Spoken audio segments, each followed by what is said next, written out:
You know, there is no better way to see New Orleans than the streetcar. And join me now for another If You Know segment. The man, the myth, the legend. It's Morris Bart. Can you believe we're sitting on the streetcar line right now? This is a real New Orleans thing. We're just sitting here waiting for the streetcar. Yes, and I'm so curious. You know, you are a man of New Orleans, born and raised in New Orleans. Any memories of riding the streetcar? So, you know what I remember when we were teenagers, my friends and I, there wasn't a whole lot we could do. And what we loved to do is, particularly on a Saturday, even a Sunday, we just hop on the streetcar and take a long ride from uptown around Audubon Park all the way down to Canal Street, loop around, come all the way back again. It was a great way to just spend the day, just looking out the window of the streetcar. And it's so amazing because so many people have stories about riding the streetcar, and now the streetcar is celebrating over 100 years in operation. Maybe they don't know the story, but now they're getting ready to hear it. Take a look.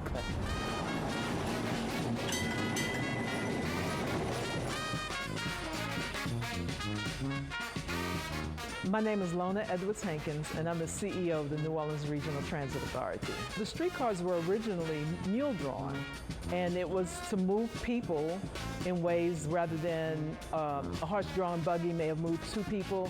Well, these streetcars was like the introduction of mass transit, and they can move 10 to 15 people with a horse-drawn mule. Eventually, the railroad companies across the country started booming, and in cities, you had multiple rail cars or railroad companies operating. And the oldest continuing one is the Carrollton line, and that started in 1835. The Greens are the first, they're called the Pearly Thomas car, and they're 101 years old this fall, the Pearly Thomas was an engineer out of North Carolina, and he originally did streetcars, and we bought our first shipment of probably 23 cars, and we still have them operating today. There's an urban myth that they were painted green during World War II because it was leftover paint from the military. So this is the driver's seat, and we have driver's seats on both sides because when the vehicle gets to the end of the line, he just needs to walk to the other side. This is the on-off button. This is almost like a steering wheel. The green streetcars only operate on the St. Charles line.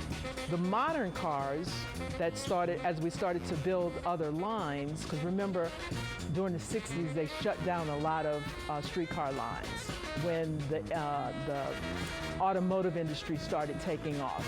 And so there were streetcars that operated on multiple lines throughout the city. One famously was on Canal Street. It shut down, it became a bus line, and so in the late 80s, New Orleans wanted to reinvigorate its streetcar lines.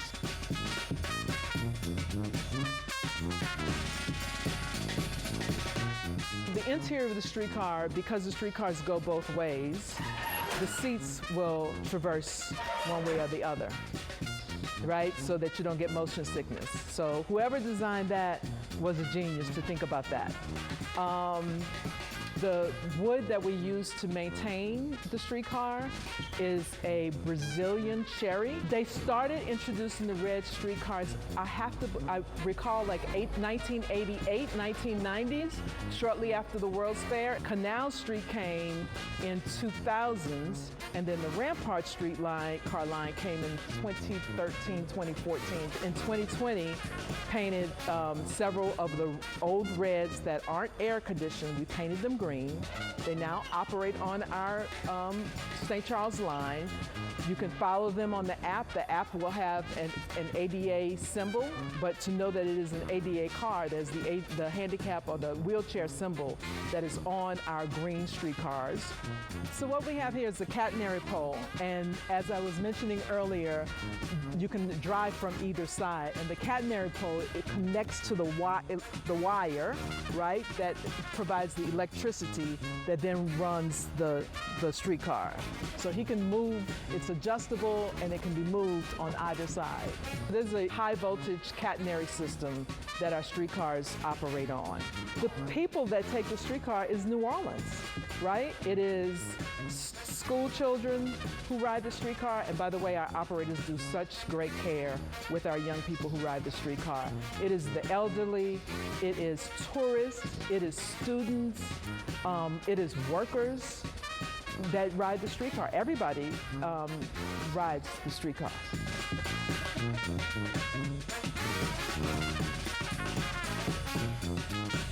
I believe our streetcars are synonymous with New Orleans. I think our streetcars will always exist in New Orleans. The question, as I mentioned earlier about the modernization, is what does it look like? Who gets to operate? Who gets to ride it? And can we create a New Orleans while honoring our past that welcomes our future?